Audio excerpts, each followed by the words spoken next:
और इसी बीच वंदे मातरम को लेकर ही लखनऊ में भी कार्यक्रम हो रहा है। वहां पर उत्तर प्रदेश के मुख्यमंत्री योगी आदित्यनाथ मौजूद हैं। एकजुट होकर के इसका प्रतिकार करने की एक नई प्रेरणा दी। आपने देखा होगा उसके बाद के कालखंड में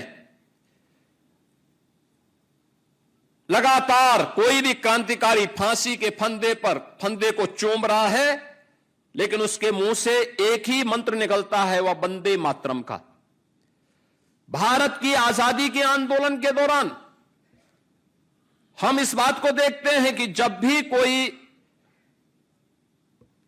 उस समय के स्वतंत्रता संग्राम सेनानियों ने कोई भी स्लोगन दिया, वंदे मातरम उसका हिस्सा बना। उन्होंने कोई फ्लैग दिया, वंदे मातरम उसका स्वर बना। वंदे मातरम भारत, संपूर्ण भारत की एक सामूहिक अभिव्यक्ति को प्रतिनिधित्व करते हुए पूरे देश को एकता के सूत्र में बांधने वाला एक ऐसा मंत्र बना जब व्यक्ति जाति, मत और मजहब से ऊपर उठकर के अपने राष्ट्र के बारे में भी सोच सके। राष्ट्र प्रथम के भाव के साथ हम सबकी सामूहिक अभिव्यक्ति इस राष्ट्र माता के प्रति हो, यह भाव भी हर भारतीय के मन में इस गीत ने रचने का प्रयास किया। और हम सब आभारी हैं जो प्रधानमंत्री मोदी जी ने जिसके बारे में हर भारतवासी के लिए कहा कि यह भारत की भक्ति और शक्ति के सामूहिक शाश्वत अभिव्यक्ति का एक स्वरूप है वंदे मातरम। और वंदे मातरम के इस अमर गीत के साथ उसके 150 वर्ष पूर्ण होने के उपलक्ष्य में आज हम सब न केवल इसके रचयिता बल्कि इस गीत के द्वारा, जिसे 24 जनवरी 1950 को संविधान सभा ने भारत के राष्ट्र गीत के रूप में मान्यता दी, आज उसके स्मरण दिवस के अवसर पर सामूहिक वंदे मातरम गायन कार्यक्रम के साथ हम सब यहां पे जुड़ रहे हैं। आज के अवसर पर मैं केवल एक बात आप सबसे कहना चाहूंगा, केवल एक गायन नहीं, एक गीत नहीं,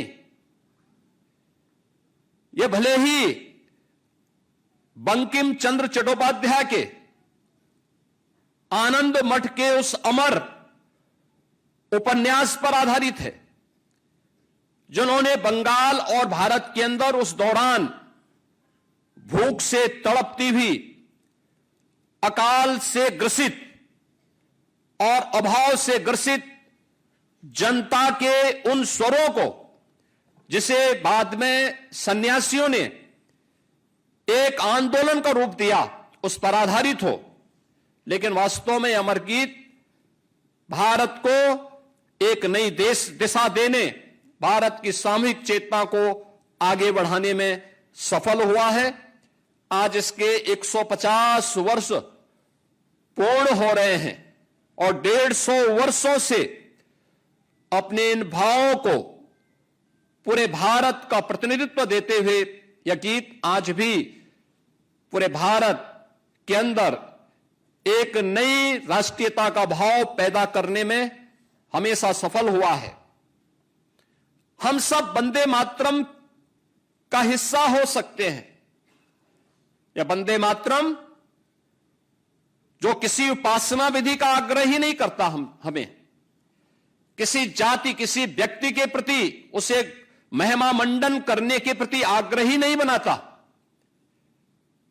यह हम सबको हमारे कर्तव्यों के प्रति आग्रही जरूर बनाता है। यह हमारा कर्तव्य क्या, जो प्रधानमंत्री मोदी जी ने संविधान दिवस बाबा साहब भीमराव अंबेडकर के द्वारा 26 नवंबर 1949 को जब भारत की संविधान की ड्राफ्टिंग प्रति सौंपी थी और उस अवसर पर उन्होंने इस बारे में कहा था, तब मोदी जी ने इसी बात को कहा कि हम अपने देश के अंदर रहते तो हैं, अधिकारों की बात तो करते हैं, लेकिन क्या कभी हमने अपने कर्तव्यों के बारे में भी स्मरण किया है। एक कर्तव्य जो हमारे वर्तमान को भी और भावी पीढ़ी के भविष्य को भी उज्जवल बना सके। और ये वंदे मातरम हमारे उसी कर्तव्य के प्रति, राष्ट्र माता के प्रति, हमारे कर्तव्यों के प्रति भी हमें आग्रही बनाता है। याद करना, जब एक शिक्षक अपने छात्र को संस्कारवान बनाता है, जब एक जवान विपरीत परिस्थितियों का सामना करते हुए भी सर्दी गर्मी की परवाह के बगैर भी देश की सीमाओं की रक्षा करने के लिए अडिग खड़ा होता है। मैंने विपरीत परिस्थितियों की बात इसलिए कही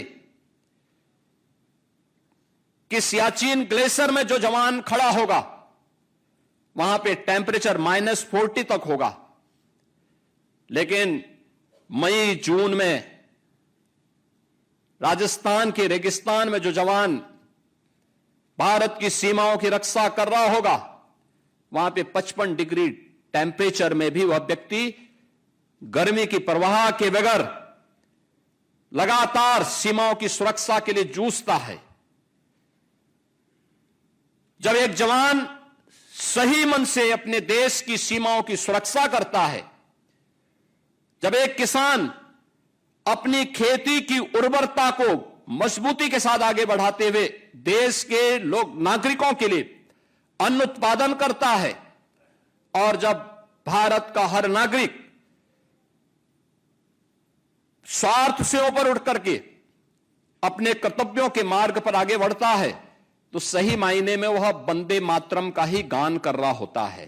और यही वंदे मातरम के प्रति हम सबका दायित्व बनता है। यही हमारा वंदे मातरम है। आज के इस अवसर पर मैं एक बार फिर से वंदे मातरम के जैसे अमर गीत के रचयिता बंकिम चंद्र चट्टोपाध्याय को उनकी इस अमर कृति के लिए प्रदेशवासियों की ओर से कोटि कोटि नमन करते हुए विनम्र श्रद्धांजलि अर्पित करता हूं। और आप सबसे इस बारे में आग्रह करूंगा कि उत्तर प्रदेश पिछले 8 वर्ष में जिन ऊंचाइयों की ओर अग्रसर हुआ है, यह हमारे कर्तव्यों की ही एक अभिव्यक्ति है। और यह उस अभिव्यक्ति को आगे बढ़ाने के लिए जो वंदे मातरम के माध्यम से हमारे पूर्वजों ने हमें दिया था, उन सब के प्रति हम सब की विनम्र श्रद्धांजलि भी है। मैं आज के इस अवसर पर एक बार फिर से पूरे प्रदेशवासियों को वंदे मातरम के 150 वर्ष पूर्ण होने पर आयोजित इस स्मृति महोत्सव के कार्यक्रम में हृदय से बधाई देता हूं, और इस कृति के अमर रचयिता बंकिम चंद्र चट्टोपाध्याय को विनम्र श्रद्धांजलि अर्पित करता हूं। धन्यवाद। जय हिंद।